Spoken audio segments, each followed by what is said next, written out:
Hi friends, வணக்கம். Welcome to Lakshmi ருச்சி நலபாகம். எல்லோரும் எப்படி இருக்கீர்கள்? இன்றைக்கி இந்த வீடியோவில் நம்ம பார்க்க போகிறது, துன்பங்கள் யாவும் தேய்பிறையாகி வாழ்க்கை என்றும் பௌர்ணமியாகி பிரகாசிக்கட்டும். சித்ரா பௌர்ணமியின் வழிபாடு, அதன் சிறப்புகள், சித்ரா பௌர்ணமி விரதத்தை கடைபிடிப்பதன் பலன்கள், முக்கியத்துவம், சித்ரா பௌர்ணமி விரதத்தின் சடங்குகள், தேதி, நேரம், இதெல்லாம் தான் இந்த வீடியோவில் ஷேர் பண்ணியிருக்கேன். இப்போ தான் நம்ம சேனலில் புதுசாக பார்க்குறவாளா இருந்தால் லக்ஷ்மி ருச்சி நலபாகம் சேனலுக்கு மறக்காமல் சப்ஸ்கிரைப் பண்ணிக்கோங்க. பக்கத்தில் இருக்கிற ஆல் பெல் சிம்பலை கிளிக் பண்ணிக்கோங்க. அப்போ தான் நான் போடுற வீடியோஸ் எல்லாம் நோட்டிஃபிகேஷனில் வரும். வாங்க வீடியோக்குள்ளே போகலாம். பௌர்ணமி அல்லது பௌர்ணமி என்று அழைக்கப்படும் சித்ரா பௌர்ணமி சந்திரகட்டத்தின் 15வது நாளாகும். ஏனெனில் சந்திரன் சுக்லபக்ஷத்தில் வளர்பிறை காலம் இறுதி நிலையை அடைகிறது. சித்ரா பௌர்ணமியின் முக்கியத்துவம், எந்த ஒரு புதிய முயற்சியையும் அல்லது செயலையும் தொடங்குவதற்கும் வெற்றிகரமான முடிவுகளை பெறுவதற்கும் பூர்ணிமா மிகவும் மங்களகரமானதாக கருதப்படுகிறது. விஞ்ஞான ரீதியாக பூமியை பொறுத்தவரை சந்திரனின் இருப்பிடம் இந்த நாளில் கிரகத்தின் மீது வேறுபட்ட காந்த இழுவை ஏற்படுத்துகிறது. இதனால் உடலில் மேல்நோக்கி இயக்கத்தின் இயற்கையான எழுச்சி ஏற்படுகிறது. உங்கள் மூளைக்கு இரத்த ஓட்டம் அதிகரிக்கிறது. மேலும் இந்த நாளில் உள்ளார்ந்த தரம் மேலும் மேம்படும் என்றும் நம்பப்படுகிறது. ஒரு பூர்ணிமா அல்லது பௌர்ணமி நாள் தேவி சக்தியை வழிபடுவதற்கும் வளமான வாழ்க்கைக்கு அவர்களின் மகத்தான ஆசீர்வாதங்களை பெறுவதற்கும் ஏற்றது. விஷ்ணு பகவானை சத்யநாராயணனாக வழிபடவும் இந்த நாள் உகந்ததாக கருதப்படுகிறது. சித்ரா பௌர்ணமி விரதத்தின் சடங்குகளை பற்றி இப்போது பார்க்கலாம். பௌர்ணமி நாளில் விரதம் இருப்பது அதிகாலையில் புனித நீராடுவதன் மூலம் தொடங்குகிறது. வீடுகள் மற்றும் பூஜை பீடம் சுத்தம் செய்யப்பட்டு தெய்வத்திற்கு சிறப்பு பூஜை செய்யப்படுகிறது. பூர்ணிமா தினத்தன்று அசைவ உணவுகளை உட்கொள்வதை தவிர்க்க வேண்டும். மக்கள் நாள் முழுவதும் கடவுளுக்கு பயபக்தியுடன் விரதம் கடைபிடிக்கிறார்கள் அல்லது பால் மற்றும் பழங்களை உட்கொண்டு பகுதியளவு விரதத்தை மேற்கொள்கின்றனர். சிறப்பு பிரசாதம் தயாரிக்கப்பட்டு பூஜையின் போது தெய்வத்திற்கு படைக்கப்பட்டு பின்னர் கூட்டத்திற்கு விநியோகிக்கப்படுகிறது. பூஜை முடிந்த மறுநாள் பௌர்ணமி தரிசனம் மற்றும் பிரசாதம் அருந்துவதன் மூலம் விரதம் முடியும். சித்ரா பௌர்ணமி விரதத்தை கடைபிடிப்பதன் பலன்களை பற்றி இப்போது பார்க்கலாம். பூர்ணிமா அல்லது பௌர்ணமி நாளில் விரதம் அனுசரிப்பது பின்வரும் பலன்களை அளிக்கும். தெய்வீக பெண் சக்தியை வழிபடுவதால் செழிப்பு, வீரம், அறிவு, செல்வம் மற்றும் மகிழ்ச்சியை ஆசீர்வதிக்கலாம். சத்யநாராயண வடிவில் விஷ்ணுவை பிரீத்தி செய்வதால் வளமை, செல்வம் மற்றும் ஒட்டுமொத்த நல்வாழ்வு கிடைக்கும். ஆரோக்கியமான செல்வ செழிப்பான வாழ்வின் ஆசீர்வாதம் மனதையும் உடலையும் புத்துணர்ச்சியாக்கும். அமில உள்ளடக்கத்தை ஒழுங்குபடுத்துகிறது மற்றும் செரிமானத்தை மேம்படுத்துகிறது. சித்ரா பௌர்ணமி தொடர்புடைய மற்ற திருவிழாக்களை பற்றி இப்போது பார்க்கலாம். பூர்ணிமா அல்லது பௌர்ணமி நாள் பொதுவாக உண்ணாவிரதம் மற்றும் சக்தி வாய்ந்த தேவி பார்வதி, லக்ஷ்மி மற்றும் சரஸ்வதி தேவி அல்லது உங்கள் விருப்பமான தெய்வத்தை அழைப்பதற்கு உகந்த நாளாக கருதப்படுகிறது.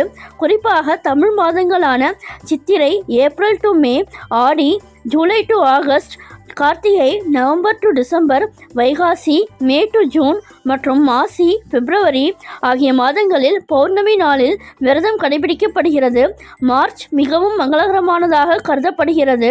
சித்ரா பௌர்ணமி என்று அழைக்கப்படும் சித்ரா பூர்ணிமா செயல்களின் புத்தக காப்பாளரும் மரணத்தின் கடவுளாக யமனின் உதவியாளருமான சித்ரகுப்தருக்கு அர்ப்பணிக்கப்பட்ட நாள்.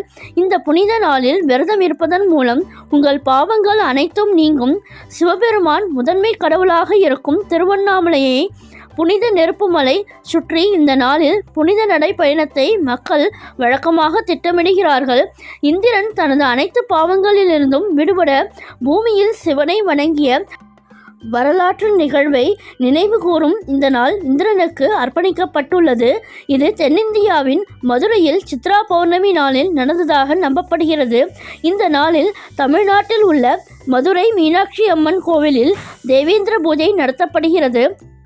தமிழ் மாதமான ஆடியில் ஜூலை டு ஆகஸ்ட் பௌர்ணமி நாள் பண்டைய முனிவர் வியாசரின் பிறந்த நாளை குறிக்கும் குரு பூர்ணிமாவாகவும் கொண்டாடப்படுகிறது. தமிழ் மாதங்களில் முதல் மாதமாக இருப்பது சித்திரை ஆகும். ஒவ்வொரு மாதத்திலும் வரும் பௌர்ணமி சிறப்பு என்றால் சித்திரை மாதத்தில் வரும் பௌர்ணமி மிக மிக சிறப்பு வாய்ந்தது ஆகும். இந்த பௌர்ணமியை சித்ரா பௌர்ணமி என்று கொண்டாடப்படுகிறது. சித்ரா பௌர்ணமி 2024 எப்பொழுது? சித்ரா பௌர்ணமி வரும் ஏப்ரல் 23ஆம் தேதி கொண்டாடப்படுகிறது. சித்ரா பௌர்ணமி திதி வரும் ஏப்ரல் 22ஆம் தேதி திங்கட்கிழமை மாலை 5:55 மணிக்கு தொடங்குகிறது.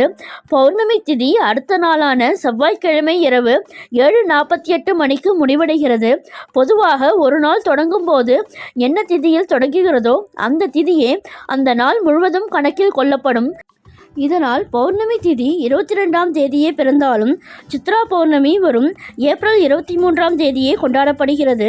சித்ரா பௌர்ணமி கொண்டாடப்படுவது ஏன்? புராணங்களின் கூற்றுப்படி யமலோக ராஜனான யமதர்மனின் உதவியாளராகவும் மனிதர்களின் பாவ புண்ணிய கணக்குகளை எழுதுபவர் சித்ரகுப்தன். ஒருமுறை பார்வதி தேவி அழகான ஓவியம் ஒன்றை வரைந்து கொண்டிருந்தார். அப்போது அதை பார்த்து ரசித்து கொண்டிருந்த சிவபெருமானிடம் இந்த ஓவியத்திற்கு உயிர் தருமாறு கேட்டுள்ளார். பார்வதி தேவியின் வேண்டுதலுக்கு இணங்க அந்த ஓவியத்திற்கு சிவபெருமான் உயிர் அளித்துள்ளார். சித்திரையில் இருந்து பிறந்ததால் அவர் சித்திரகுப்தன் ஆவார்.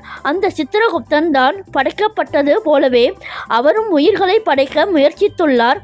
இதனால் படைக்கும் கடவுளான பிரம்மா அதிர்ச்சியடைந்தது சிவபெருமானிடம் கோரிக்கை விடுத்துள்ளார். பின்னர் சிவபெருமான் யமலோகத்தில் மனிதர்களின் பாவ புண்ணிய கணக்குகளை பார்க்கும் பொறுப்பை சித்திரகுப்தனிடம் ஒப்படைத்துள்ளார் என்று கூறுகிறது. அந்த சித்திரகுப்தன் அவதரித்த நாளே சித்ரா பௌர்ணமியாக கொண்டாடப்படுவதாகவும் புராணங்கள் கூறுகிறது.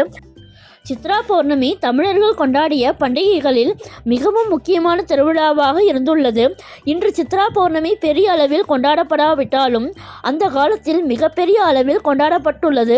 திருச்சி நெடுங்கலாதர் கோவில் மற்றும் திருச்சி மலைக்கோட்டை விநாயகர் கோவிலில் உள்ள பழங்கால கல்வெட்டுகளில் சித்ரா பௌர்ணமி பற்றிய குறிப்பு உள்ளது. மலைக்கோட்டை விநாயகர் கோவிலில் உள்ள கல்வெட்டில் ராஜராஜ சோழன் சித்ரா பௌர்ணமிக்கு பூஜை செய்தது தொடர்பாக குறிப்புகள் உள்ளது இதற்கு சான்றாகும். இந்த சித்ரா பௌர்ணமி சிறப்பு வீடியோ பிடிச்சிருந்தா உங்கள் ஃப்ரெண்ட்ஸ் அண்ட் ரிலேட்டிவ்ஸோட ஷேர் பண்ணிக்கோங்க. என்னுடைய லக்ஷ்மி ருச்சி நல்லபாகம் சேனலுக்கு மறக்காமல் சப்ஸ்கிரைப் பண்ணிக்கோங்க. நான் வேறு ஒரு இன்ட்ரெஸ்டிங்கான வீடியோவில் உங்களை மீட் பண்ணுறேன். Thank you, by.